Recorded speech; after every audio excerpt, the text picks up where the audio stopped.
오늘도 주의 말씀 상고할 때 주의 성령께서 말씀을 잘 깨닫고 순종하는 은혜를 더하여 주시기를 소원합니다. 오늘은 우리가 추수감사주일로 하나님 앞에서 베풀어 주신 은혜에 감사하며 예배를 드리고 있는데요. 한국교회 추수감사절은 미국 선교사님들이 전하여 준 미국교회 전통을 따라서 11월 셋째 주에 이렇게 지키고 있으나, 그러나 성경적인 근원은 오늘 우리가 읽은 본문 말씀인 출애굽기 23장 16절 하반절에서 수장절을 지키라, 이는 내가 수고하여 이룬 것을 연종의 밭에서 거두어 저장함이니라 라고 말씀하신 이 말씀이 바로 우리가 추수감사절을 지키는 이유가 되는 것입니다. 오늘 우리가 읽은 대로 출애굽기 23장 14절로 17절에서는 이스라엘의 3대 절기가 기록되어 있습니다.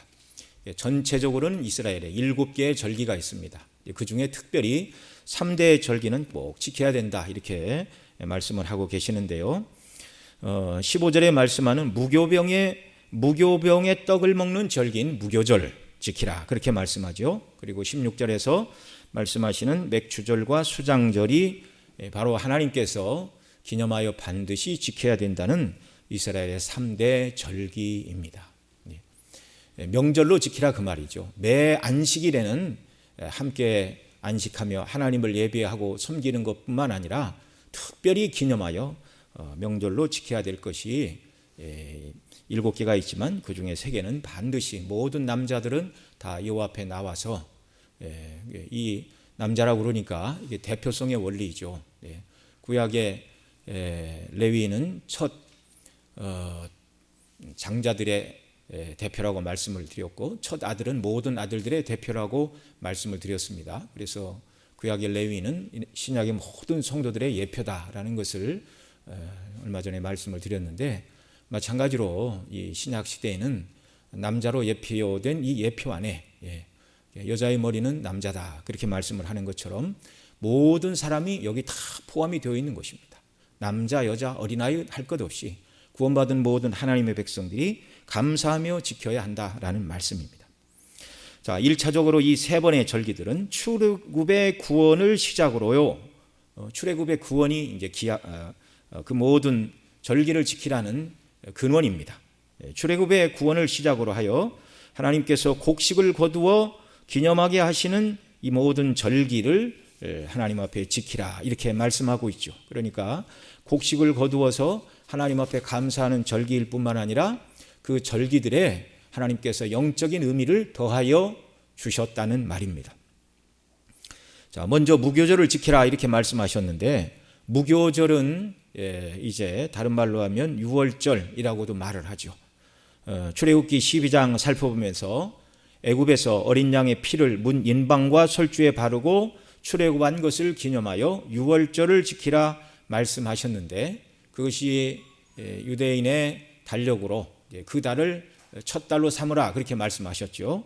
우리 달력으로는 한 3월 말 4월 초에 이렇게 해당하는 때이지만 그때를 정월로 삼으라 하셨고, 1월 14일 그날이 바로 유월절이었습니다. 그날 밤에는 어린 양을 잡아 고기를 먹고, 그 다음에 무교병과, 무교절을 지키라 말씀하신 이 무교병과 쓴 나물과 함께 먹으라, 그렇게 말씀하셨죠. 그리고 어린 양의 고기는 그날 저녁에 다 불에 구워 먹으라 하셨고, 만일 아침까지 남은 것이 있다면 먹지 말고 소화하라, 불로 다 태우라, 그렇게 말씀하셨습니다. 그리고 유월절 다음 날인 1월 15일부터 21일까지 7일간 무교병을 먹어야 했습니다. 그래서 유월절 다음 날부터는 구별하여 그 7일간을 무교절이다, 이렇게 부르는 것이죠. 무교절 첫날은 성회로 모이라, 일하지 말고 성회로 모이라, 그렇게 말씀하셨고요. 무교절 둘째 날은 1월 16일, 이날이 이제 초실절이었습니다. 지난 7월 맥주감사 주일에 바로 이 유월절, 무교절, 초실절이 하나로 연결된 명절이라는 것을 말씀드린 바 있는데요. 유월절, 무교절, 초실절이 하나로 묶인 절기인데 시작은 출애굽의 구원이었습니다. 출애굽의 구원으로부터 시작된 명절이나, 그러나 그 출애굽을 기념하는 유월절 무교절이지만 그 안에 첫 곡물의 이삭을 이렇게 보리죠. 이스라엘이 먼저 거두는 첫 곡물의 첫 이삭, 보리 이삭을 하나님께 이렇게 가지고 와서 흔들어 드리는, 요제로 드리는 그런 절기기도 했다는 말입니다. 그러니까 애굽의 구원을 기억하되 너희들이 첫 이삭을 거두게 되는 그때가 바로 너희가 애굽에서 나온 그날이다, 이렇게 말씀하시면서 이 유월절을 지키며 첫 이삭을 가지고 나와 하나님 앞에 흔들어 드리며 영광을 돌려야 된다, 이렇게 말씀하신 것이죠. 두 번째 절기가 오늘 본문 16절 상반절에 기록되어 있는 바로 맥추절인데요. 맥추절을 지키라, 이는 내가 수고하여 밭에 뿌린 것의 첫 열매를 거둠이니라, 이렇게 말씀하십니다. 맥추절은 봄에 거두는 곡식인 보리를 거둔 후에 지키는 절기, 그래서 우리 성경에서는 맥추절 이렇게 용어를 정확하게 바꿔놓은 것입니다. 자, 이 맥추절은 언제 지켜야 되겠죠? 레위기 23장 15절로 16절에 이렇게 말합니다. 같이 읽습니다. 안식일 이튿날고 너희가 요제로 단을 가져온 날부터 세어서, 여기 이 세어서 그 말은 여기 말하는 안식일은 무교절 첫날을 말하는 거고요. 그 이튿날 너희가 요제로 단을 가져온 날부터 이 첫 이삭의 곡식을 드리는 이 초실절을 말하는 것입니다. 자, 이때로부터 세어서 7안식일의 수요를 채우고 제7안식일 이튿날까지 합 50일을 계수하여 새 소재를 여호와께 드리되, 이렇게 말씀하고 계십니다. 바로 7안식일의 수요를 채우라 그랬죠. 그러니까 한 주간은 7일입니다. 그런데 7안식일, 그러니까 77에 49일이 되는 것이죠. 그래서 이 맥추절을 다른 말로 7.7절, 그리고 제7일 안식일 이튿날까지 합하여 50일을 계수하라, 이렇게 말씀하셔서 또 다른 말로는 오순절, 이렇게 이 맥추절을 다른 말로 7.7절 또는 오순절이다, 이렇게 부릅니다. 근데 이제 구약 성경에는 오순절이라는 표현은 안 나오고 맥추절 7.7절이라는 표현이 나오고요. 이 오순절이라는 말은 영어로 펜타코스트라는 말인데 신약 성경에 등장을 합니다. 사도행전에 2번, 고린도전서에 1번, 바로 이 맥추절의 절기를 이제 오순절이다, 이렇게 말씀을 합니다. 자, 그래서 두 번째 절기인 맥추절, 7.7절, 오순절은 다 이름만 다르지 한 명절입니다. 1차적으로는 보리를 거두고 하나님께서 주신 추수의 은혜를 기념하여 지키는 절기들이었습니다. 가나안 땅에 들어가 그들이 농사를 짓고 목축을 하게 되는데요. 첫 이삭을 거두어 첫 열매를 항상 하나님이 귀하게 여기시죠. 첫 열매를 드리면서 이때 우리가 유월절과 무교절을 지키고 애굽에서 나와 구원을 받았구나, 이걸 기념해야 되고요. 보리를 다 거두고 7일에가 지난 이 맥추절, 7.7절, 오순절에 역시 하나님 앞에 이 거두은 이 봄의 추수, 맥추를 인하여 감사할 뿐만 아니라 또한 그들이 하나님께서 베풀어 주신 은혜에 감사하는 그런 절기로 지켜야 했던 것입니다.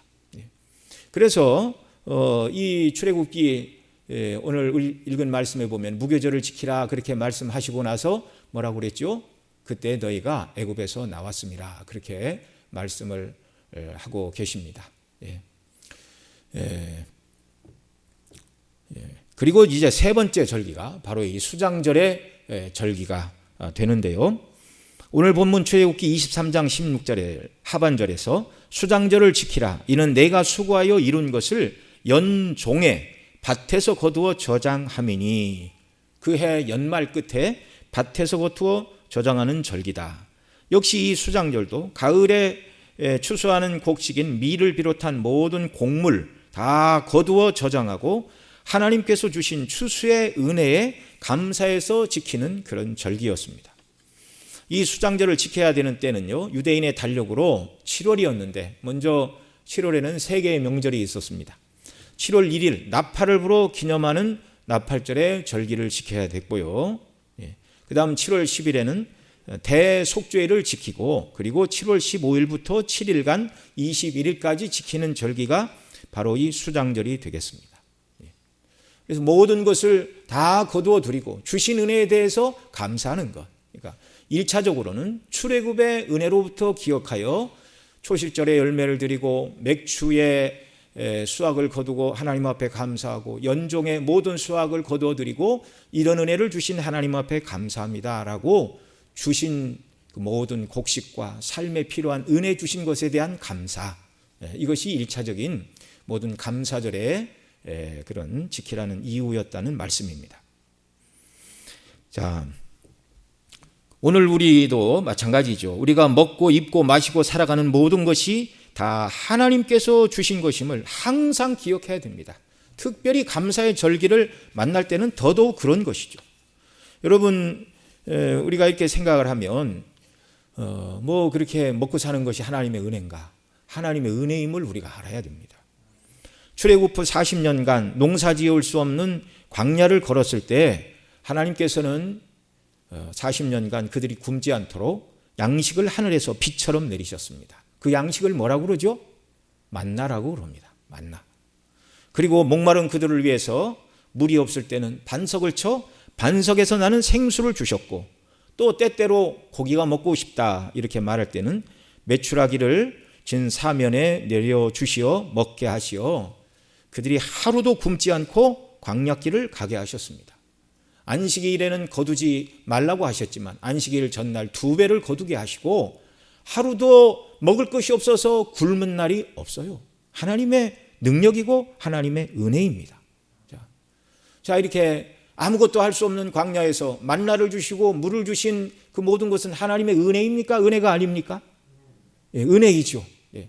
그러면 가나안 땅에 들어가서 농사 지어서 보리를 거두고 밀을 거두고 온갖 곡식과 과일과 열매를 거두게 하시는 것은 그건 사람의 힘으로 된 것입니까? 하나님의 은혜입니까? 하나님의 은혜입니다. 하나님의 은혜입니다. 사람의 노력으로 농사가 되는 게 아니라는 걸 우리는 알아야 돼요. 가나안 땅은 하나님께서 말씀하신 대로 이른 비와 늦은 비를 주심으로 농사가 가능한 땅이었습니다. 이스라엘 남북으로 흐르는 요단강이 있는데요. 북쪽 갈릴리 호수에 물이 고여 이제 요단강을 타고 밑에 사해로 내려가죠. 그런데 북쪽에 있는 이 갈릴리 호수도 그 호수의 그 수면이 지중해보다 209m가 낮습니다. 그 다음에 아래에 있는 사해는 한 430m가 지중해보다 낮다고 그럽니다. 그리고 이 요단강은 이 골짜기 사이를 흐르고 있어요. 그러니까 요단강에서 물을 대어 농사 지을 수 있는 땅은 극히 일부이고 가나안 땅의 모든 땅은 하나님이 말씀하신 대로 씨를 뿌릴 때 내려주시는 이른 비, 그 비로 곡식이 트고 자라다가 늦은 비를 주셔야 늦은 비를 머금고 이제 곡식이 열매를 맺고 그 다음 추수하게 하시는 이런 은혜를 베풀어 주신 것입니다.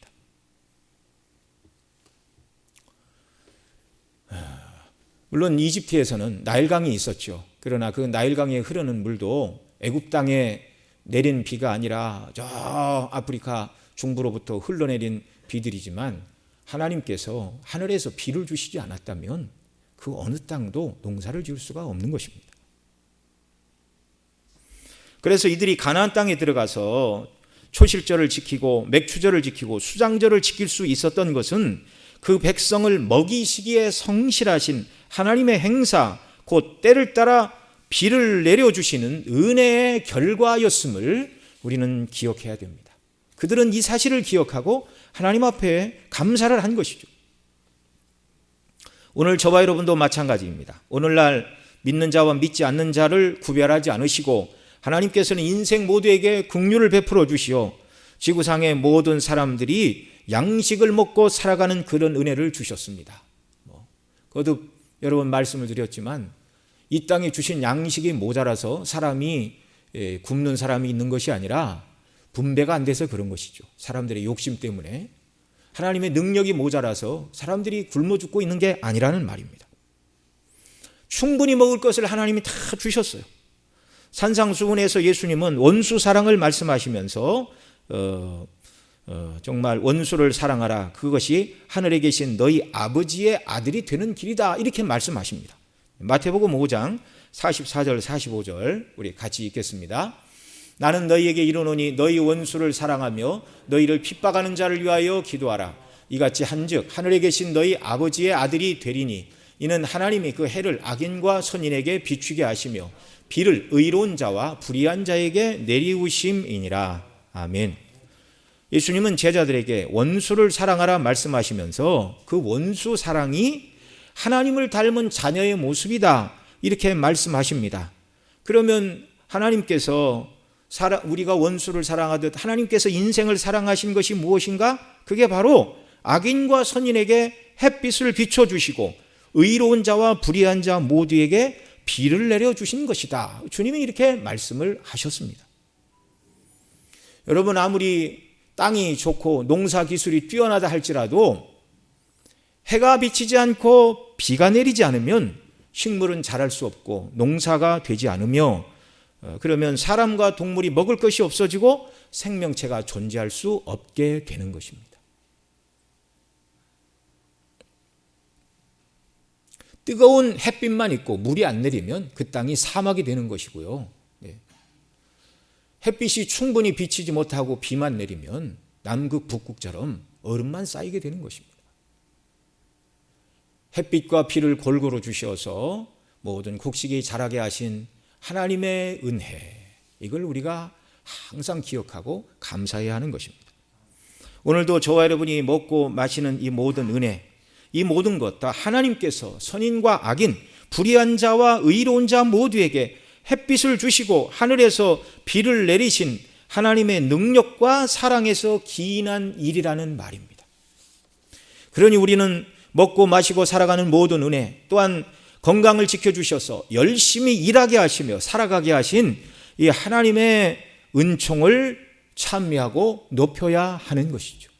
정말 하나님 앞에 감사할 것밖에 없습니다. 또한 이 세 번의 절기인 무교절, 맥추절, 수장절은 구속사와 관련이 있습니다. 이 모든 절기들은 그리스도 안에서 베푸시는 구원 역사의 예표들로 우리에게 주셨습니다. 농사짓는 그들에게 농사의 절기에 따라 감사하라 이렇게 말씀하시지만 그 농사의 절기에 따라 감사할 뿐만 아니라 그 안에 숨겨진 구속사적인 구원의 은혜를 하나님이 거기 숨겨두셨다는 말입니다. 먼저 무교절을 지키라 하셨는데 이 무교절 안에는 말씀드린 대로 유월절과 초실절이 함께 포함되어 있는 그런 절기였습니다. 유월절은 어린 양의 피를 말씀드린 대로 문 인방과 설주에 바르고 애굽의 장자들이 죽는 재앙이 지나간 후에 이스라엘이 출애굽의 구원을 받았습니다. 유월절의 양과 그 피가 무엇이죠? 유월절에 죽임을 당하신 우리 예수님과 십자가에서 흘리신 보혈의 피를 예표하는 것이 유월절 양과 문 인방과 설주에 바른 어린 양의 피였습니다. 그리스도의 피로 죄사함을 주시는 구속의 예표입니다. 요한복음 1장 29절에 세례 요한은 예수님께서 자기에게 물세례를 받기 위하여 나아오시자 이렇게 말합니다. 같이 읽습니다.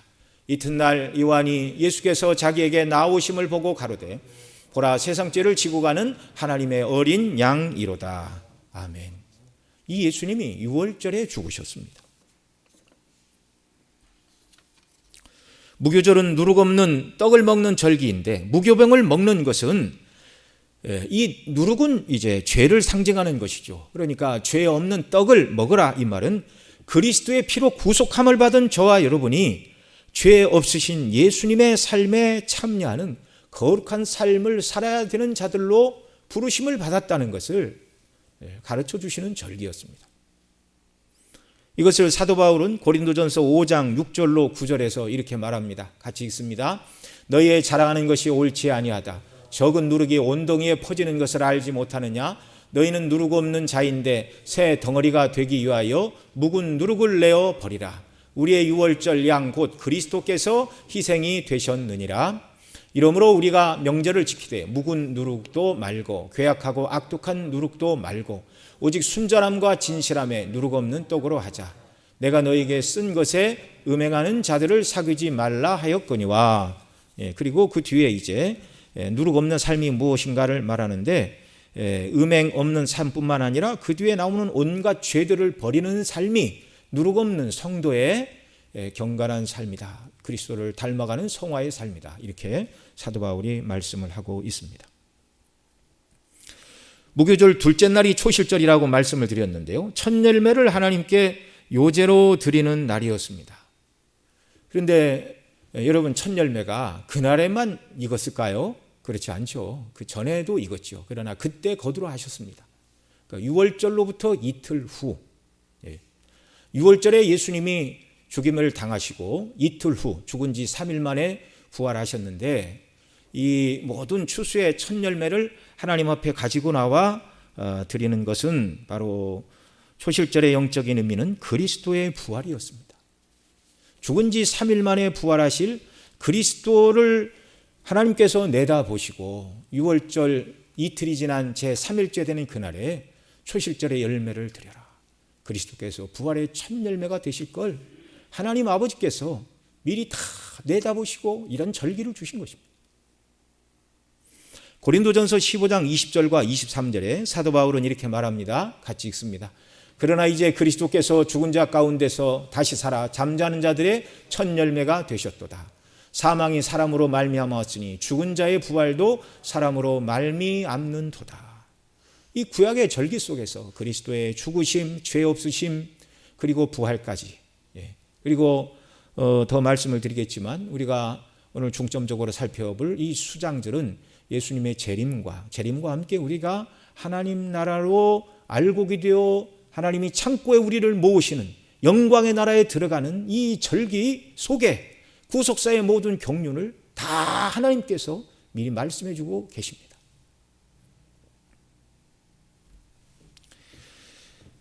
정말 이스라엘 백성들은 이런 절기들을 지키면서 하나님께서 우리 삶에 필요한 육신의 생존에 필요한 양식을 주셨을 뿐만 아니라 그보다 더 필요한 영적인 은혜, 영적인 구원을 어떻게 베풀어 주셨는가를 더 묵상하고 누리는 그런 절기들이었습니다. 그 다음 두 번째로 그들이 지켜야 했던 절기는 이제 맥추절이죠. 오늘 16절 상반절에서 말하는 것처럼 맥추절을 지키라 그렇게 말씀해 주셨는데요. 보리를 거두어 드린 후에 먹을 것을 주시는 은혜에 감사함으로 제사를 드릴 뿐만 아니라 이 맥추절도 역시 영적인 의미를 담고 있습니다. 맥추절을 다른 말로는 7.7절, 오순절이라고 말씀을 드렸고요. 출애굽기 19장을 강론하면서 바로 시내산에 도착하던 그때가 3월이라고 말씀을 드렸죠. 그래서 거기 출애굽기 19장 1절에 보면 개역 한글에서는 이스라엘 자손이 애굽 땅에서 나올 때부터 제3월 곧 그때에 그들이 시내 광야에 이르니라 이렇게 말씀을 하고 있는데, 원문에 가깝게 번역을 한 공동 번역을 보면 이스라엘 백성이 이집트 땅에서 나온 지 석 달째 되는 초하룻날 바로 그날 그들은 시내 광야에 이르렀다 이렇게 번역을 해주고 있습니다. 그러니까 시내산에 도착했을 때가 3월 1일이었다 그 말이죠. 그런데 6월절은 1월 14일, 그러니까 1월 달에 16일이 남고 2월에 30일, 그리고 이제 3월 1일에 도착을 했는데 하나님께서 3일을 기다리라 말씀하시고 4일째 되는 날 모세와 이스라엘 백성들을 시내산으로 부르시고 십계명을 주셨습니다.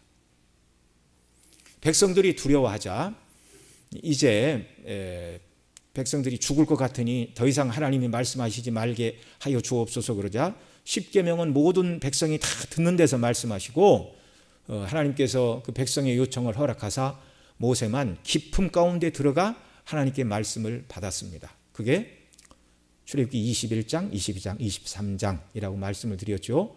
모세가 받은 것을 24장에 보면 책에 기록했더라. 그래서 21, 22, 23장을 이제 언약의 책이라 그렇게 부른다고 말씀을 드렸습니다.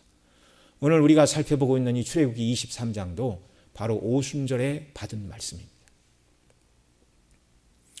이 오순절은 보리를 거두어 하나님 앞에 감사하며 예배를 드리는 절기일 뿐만 아니라 구약 처음 이 오순절에 하나님께서는 그 백성에게 율법을 주셨습니다. 하나님의 말씀을 주신 절기로, 그래서 유대인들은 대대로 지키고 있습니다. 신약에 이르러 이 오순절은 부활하신 예수님께서 성령을 보내주신 절기가 되었습니다. 사도행전 2장 1절로 4절에서 이렇게 말씀합니다. 같이 읽습니다. 오순절 날이 이미 이름에 저희가 다 같이 한 곳에 모였더니 호련히 하늘로부터 급하고 강한 바람 같은 소리가 있어 저희 앉은 온 집에 가득하며 불의 혀같이 갈라지는 것이 저희에게 보여 각 사람 위에 임하여 있더니 저희가 다 성령의 충만을 받고 성령이 말하게 하심을 따라 다른 방언으로 말하기를 시작하니라. 아멘.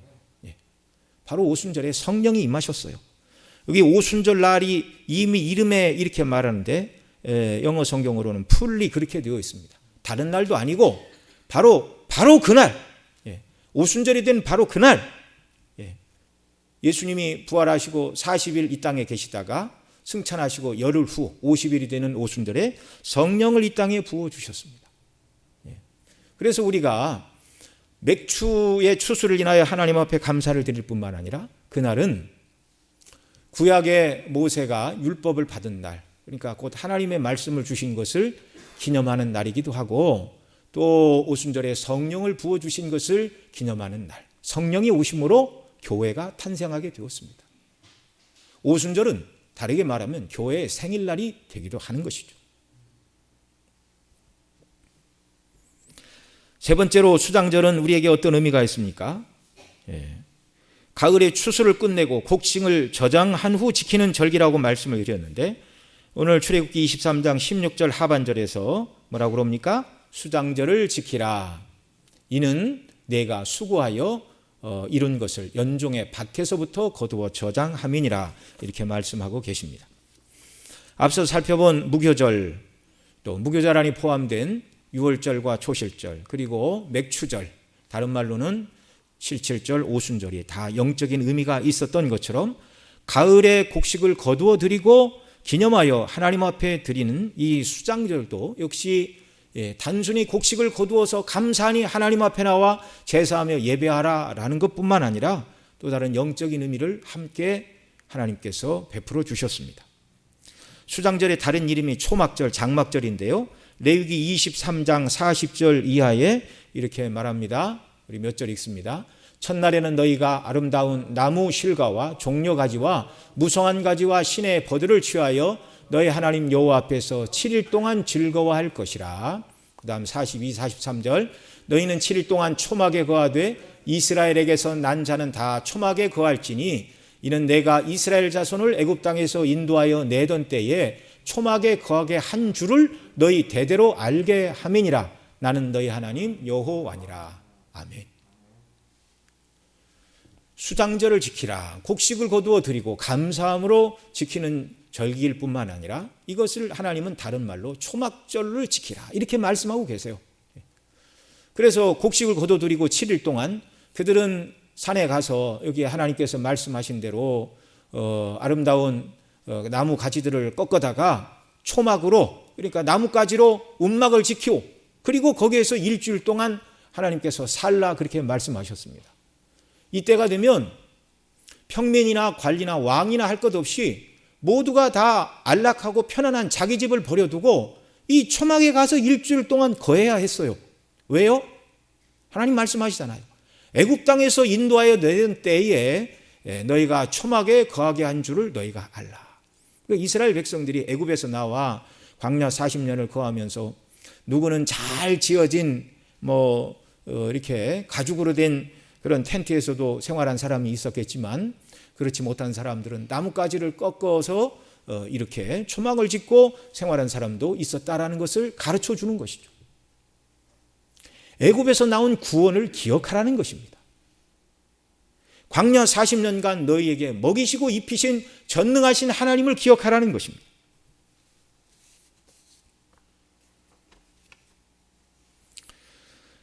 이렇게 구약의 모든 절기는 애굽에서 베풀어 주신 구원과 관련 있는 절기들, 곧 구속사와 관련 있는 절기들이었습니다. 먹고 마시고 또 입고 생활하는 데 필요한 일반 은총을 인하여 감사할 뿐만 아니라 이 모든 절기가 다 구원과 연관이 되어서 세상에서 먹고 사는 것보다 더 큰 은혜, 죄에서 우리를 구원하여 주신 그 은혜를 기억하며 감사해야 한다는 것입니다. 여러분, 만일 곡식을 주신 것만 기억하고 감사함으로 지키라 그랬다면 기근이 찾아와 비가 내리지 않아 농사가 망친 해에는 지킬 수가 없는 것이죠. 또 이스라엘 백성들 침략을 많이 받았는데 가을에 농사를 다 져놨는데 대적들이 와서 추수를 가지고 갔습니다. 그러면 어떻게 절기를 지킬 수 있습니까? 그러나 이 땅에서 때로 어려움을 당하나 우리에게 베풀어 주신 구원은 영원한 구원이고 세상에서 누릴 수 있는 그 어떤 복과 비교할 수 없는 가장 큰 복, 그 은혜가 바로 구원의 복입니다. 지옥에서 영원토록 그 죄의 형벌을 받아야 될 죄를 구원해 주셨고 영생의 복을 누리게 하신 이 복과 비교할 것이 무엇이 있겠습니까? 그러니 우리는 이 감사의 절기들을 지키면서 무엇보다 구원의 은혜를 찬미하고 영광을 돌려라. 그래서 무교절도 출애굽의 은혜, 맥추절도 애굽에서 너희가 나왔음이니라, 수장절도 애굽에서 나와 광야에서 너희가 거하였던 것을 기억하라. 다 유월절과 관련하여 하나님께서 이 모든 절기를 다 설명해 주고 계십니다. 오늘 저와 여러분은 수장절, 곧 추수감사절을 어떻게 보내야 되겠습니까? 앞서도 말씀을 드렸지만 그동안 베풀어 주신 이 모든 은혜에 감사해야 합니다. 수장절은 내가 수고하여 이룬 것을 연종 밭에서 거두어 저장하면이라 말씀하신 대로 곡식을 모아 창고에 들이고 지키는 명절. 우리는 농사짓는 시대가 아닙니다. 직장을 다니고 사업을 행하는데요, 직장과 사업체에서 주시는 그 모든 은혜가 하나님이 베풀어 주신 은혜요 복임을 기억하라는 말씀입니다. 우리는 그동안 먹을 것과 입을 것을 주셨고 살 집을 주셨고 직장과 일터를 주셨고 사랑하는 가족을 주셨고 건강을 지켜주신 하나님 앞에 감사하는 절기가 되어야 하는 것입니다. 두 번째로 앞서 살펴본 레위기 23장 42절로 43절에서 너희는 7일 동안 초막에 거하되 이스라엘에서 난 자는 다 초막에 거할지니 이는 내가 이스라엘 자손을 애굽 땅에서 인도하여 내던 때에 초막에 거하게 한 줄을 너희 대대로 알게 함이라 말씀하신 대로 애굽에서 구원, 곧 십자가에서 우리를 구원하신 구원의 은혜를 생각하며 감사하는 절기가 수장절, 추수감사 주일이 되는 것입니다. 뿐만 아니라 이 구원의 은혜에 감사할 뿐만 아니라 또한 하나님께서 하늘로부터 내려주시는 햇빛과 비를 받아 땅이 아름다운 열매를 맺듯이 저와 여러분도 열매 맺는 삶을 살 것을 다짐하고 실천하는 절기가 되어야 하는 것입니다. 우리 앞서 부른 찬송가 306장에 보면 알곡되게 하소서, 알곡을 모아 천국에 하나님께서 저장하신다, 그렇게 참여하며 영광을 돌렸는데요, 여러분, 저와 여러분이 하나님이 원하시는 알곡으로 날마다 견고히 서야 되는 것이죠. 세례 요한은 누가복음 3장 8절에서 이렇게 말합니다. 같이 읽습니다. 그러므로 회개에 합당한 열매를 맺고 속으로 아브라함이 우리 조상이라 말하지 말라. 내가 너에게 이르노니 하나님이 능히 이 돌들로도 아브라함의 자손이 되게 하시리라. 아멘. 세례 요한은 우리에게 뭐라고 말씀을 하고 있죠? 회개에 합당한 열매를 맺어라. 회개에 합당한 열매는 죄를 버리는 삶이죠. 사도 바울은 로마서 6장 22절에 이렇게 말합니다. 또 같이 읽습니다. 그러나 이제는 너희가 죄에서 해방되고 하나님께 종이 되어 거룩함에 이르는 열매를 얻었으니 이 마지막은 영생이라. 아멘. 거룩함의 열매도 맺어야 됩니다. 갈라디아서 5장 22절 23절에서는 이렇게 말합니다. 오직 성령의 열매는 사랑과 희락과 화평과 오래 참음과 자비와 양성과 충성과 온유와 절제니 이 같은 것을 금지할 법이 없느니라. 또 우리는 이렇게 성령의 9가지 열매를 맺어야 하는 것입니다. 에베소 5장 9절에서는 빛의 열매는 모든 착함과 의로움과 진실함에 있느니라. 이런 열매도 우리가 맺어야 됩니다. 빌립보서 1장 11절에서는 예수 그리스도로 말미암아 의의 열매가 가득하여 하나님의 영광과 찬송이 되게 하시기를 구하노라. 의의 열매도 맺어야 됩니다. 히브리 13장 15절에서는 이렇게 말합니다. 이러므로 우리가 예수로 말미암아 항상 참매 제사를 하나님께 드리자. 이는 그 이름을 증거하는 입술의 열매니라. 하나님을 찬양하는 입술의 열매도 맺어야 됩니다. 이렇게 신약 성경 여러 군데를 읽어드렸는데요. 방금 드린 이 모든 열매, 회개에 합당한 열매, 죄를 버리는 삶, 거룩함의 열매, 죄를 버리고 의를 행하는 삶, 성령의 9가지 열매, 이 성령의 9가지 열매는 예수님의 성품입니다. 빛의 열매, 착함과 의로움과 진실함, 빌립보서 1장 11절에서는 의의 열매를 따로 떼어서 설명을 하고, 히브리 13장에서는 찬미로 제사를 드리는 입술의 열매를 맺어야 된다. 이걸 어떻게 다 설명 못하겠죠. 한마디로 얘기를 하면 이 모든 열매는 그리스도의 형상을 본받는 것입니다.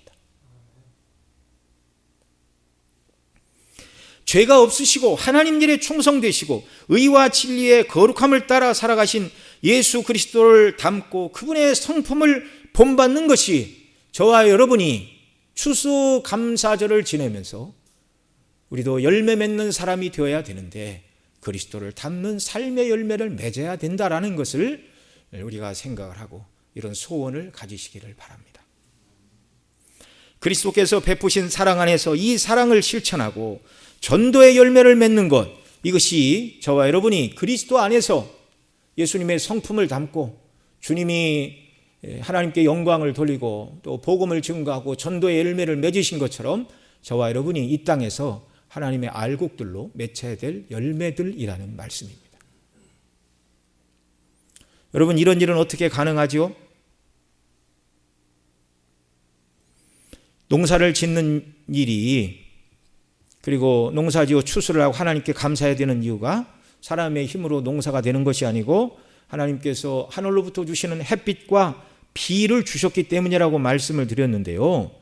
농사도 하나님의 은혜로 된다면 우리가 예수 그리스도를 닮아 예수님의 성품을 닮아가고 그리스도의 섬김의 삶에 참여하게 되는 이것은 더더욱 저와 여러분의 결심과 힘과 노력으로 되는 일이 아니고 하나님의 은혜로 되는 일이라는 것을 더더욱 우리는 알아야 됩니다. 저와 여러분이 예수님을 닮는 사람이 될 수 있도록 하나님이 우리에게 주신 은혜의 방편이 있죠. 바로 구약 오순절에 주신 율법이 상징하는 하나님의 말씀, 그리고 신약 오순절에 보내신 성령님의 도우심 속에서 곡식은 햇빛과 비가 필요한데 저와 여러분은 하나님의 말씀과 그 말씀을 깨닫게 하시고 순종하게 하시는 성령님의 역사가 우리에게 필요하다는 말입니다. 그런 은혜가 아니고는 우리가 그리스도를 닮는 아름다운 열매를 맺힐 수가 없는 것입니다. 에스겔 36장 26절로 27절에 이렇게 말씀하여 주셨죠. 같이 읽습니다. 또 새 영을 너희 속에 두고 새 마음을 너희에게 주되 너희 육신에서 굳은 마음을 제하고 부드러운 마음을 줄 것이며 또 내 신을 너희 속에 두어 너희로 내 율례를 행하게 하리니 너희가 내 규례를 지켜 행할지라. 아멘. 이 새 언약을 주시면서 이 새 언약이 어떻게 지켜지는가? 바로 하나님께서 우리의 심령 가운데 허락하여 주시는 하나님의 성령의 역사, 내 신을 너희에게 부어준다.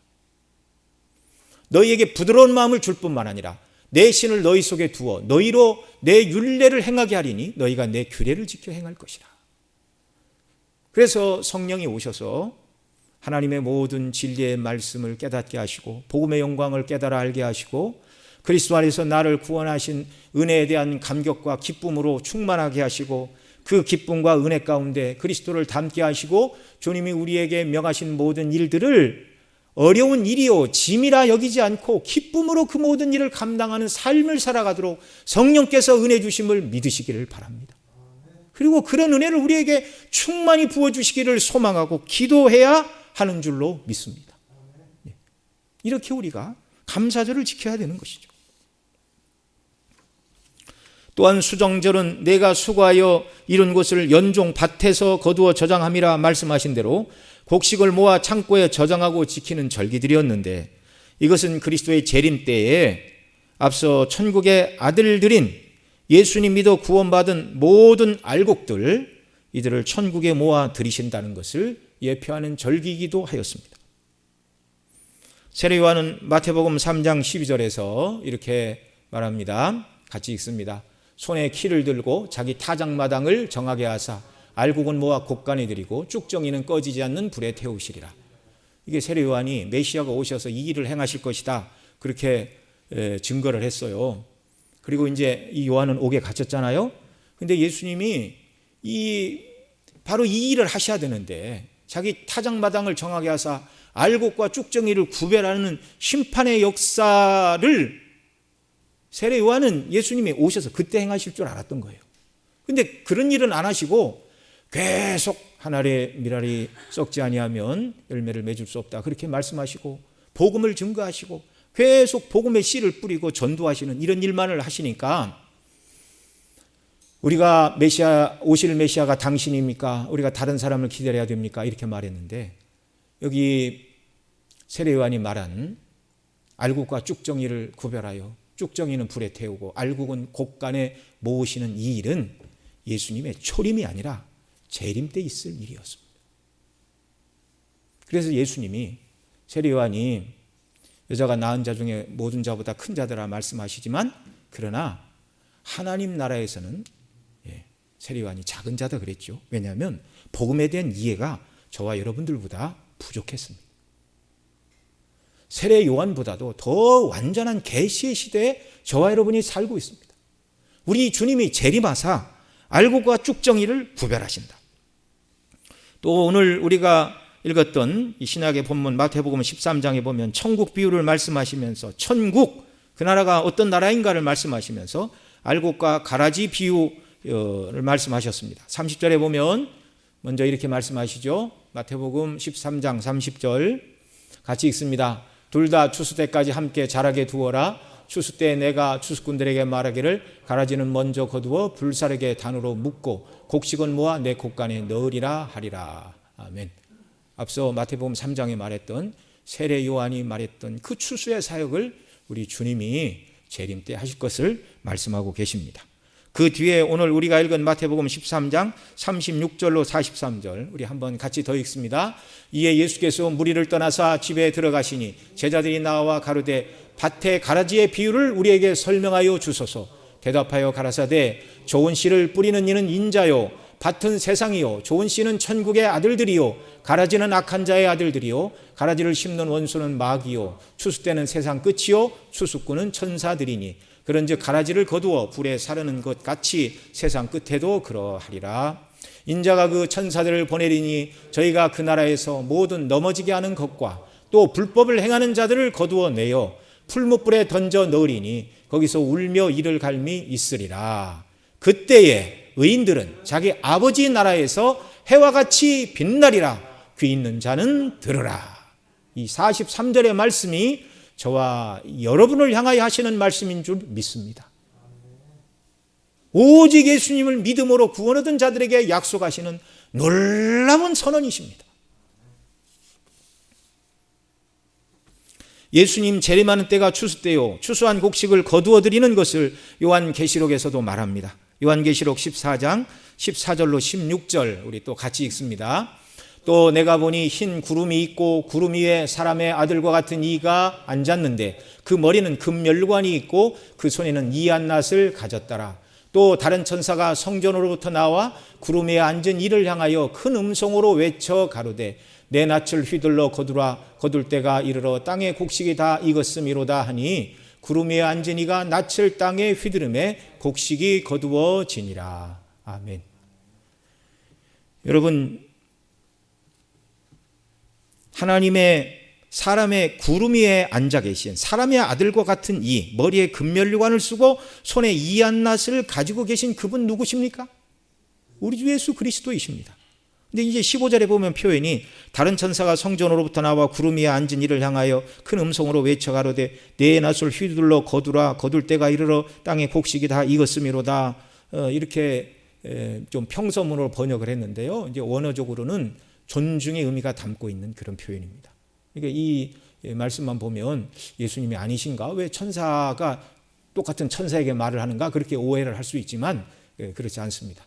바로 이한낫을 가지고 곡식을 거두시는 분이 바로 우리 주 예수 그리스도이신데 구름 위에 앉으시니가 낯을 휘두르매 곡식이 거두어지니라. 이 곡식이 누구입니까? 예수님 믿는 하나님의 백성들, 자녀들입니다.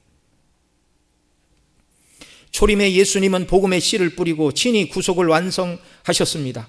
이제 예수님 다시 오시면 재림의 예수님께서는 심판과 추수의 주님으로 오셔서 믿지 않는 자들, 믿지 않음으로 악을 행하는 자들을 모아 불에 던지시고 예수님 믿음으로 구원 얻고 그리스도 안에서 늘 감사하고 기뻐하며 천국의 아들들로 살아가기를 소원하고 하나님 앞에 알곡들로 발견되기를 원하여 열매 맺기를 힘쓰고 원하는 저와 여러분 모두를 모아 영광의 나라인 천국에 저장하신다. 저장하신다 그 말은 영원한 영광, 영생을 누리는 하나님 나라의 복락을 누리게 하시겠다 그 말입니다. 요한계시록 21장 3절로 4절에 이렇게 말씀합니다. 같이 읽습니다. 내가 들으니 보좌에서 큰 음성이 나서 가로되 보라 하나님의 장막이 사람들과 함께 있음에 하나님이 저희와 함께 거하시리니 저희는 하나님의 백성이 되고 하나님은 친히 저희와 함께 계셔서 모든 눈물을 그 눈에서 씻기심에 다시 사망이 없고 애통하는 것이나 곡하는 것이나 아픈 것이 다시 있지 아니하리니 처음 것들이 다 지나갔음이러라. 아멘. 알곡인 저와 여러분을 모아 천국에 저장하신다 그 말이 천국에서 아무것도 안 한다 그 말이 아니라 하나님의 장막이 사람과 함께 있고 하나님과 함께 생활하는 것입니다. 친히 모든 눈물을 우리 눈에서 씻기시어 사망이 없고 애통하는 것이나 아픈 것이 다시 있지 않는 영광의 나라에서 영생을 누리도록 하나님께서 예비하여 주셨습니다. 이 추수감사주의를 우리가 지키면서 알곡을 모아 곡간에 드리는 이 절기, 주님 다시 오시면 예수님 믿는 나를 천국으로 인도하사 그의 영광의 나라에서 영원토록 거하게 하신다는 이 산 소망을 가지고 하나님 앞에 기뻐하며 예배하며 영광을 돌려야 하는 것입니다. 이런 감사가 우리에게 넘쳐야 하는 것입니다. 이 소망을 바라보고 기뻐하는 것이 수장절, 장막절의 절기인 바로 이 추수감사절의 절기라는 말입니다. 오늘 마태복음 13장 43절에서 주님은 이렇게 말씀해 주셨죠. 같이 읽습니다. 그때 의인들이 자기 아버지 나라에서 해와 같이 빛나리라. 귀 있는 자는 들으라. 아멘. 기도하겠습니다. 사랑하시는 아버지 하나님 고맙고 감사합니다. 이스라엘 백성들 농사의 때를 따라 무교절을 허락하시고 맥추절을 지키라 하시고 수장절을 지키라 하셨는데 곡식을 주신 것만을 위하여 감사하는 것이 아니라 애굽에서 베푸신 구원, 장차 들어가게 하실 하나님 나라의 영광을 바라보게 하시는 그런 절기들이었음을 우리가 살펴보았습니다.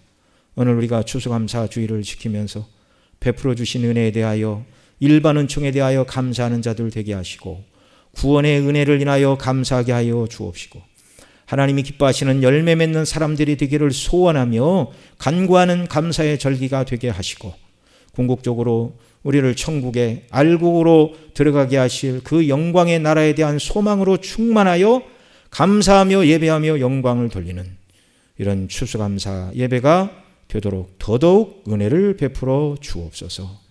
그때 의인들은 자기 아버지 나라에서 해와 같이 빛나리라 말씀하여 주셨는데 이 산소망을 가지고 육체의 남은 때를 살아가는 저희 모두가 되게 하여 주옵소서. 우리 구주 예수님의 이름으로 기도드리옵나이다. 아멘.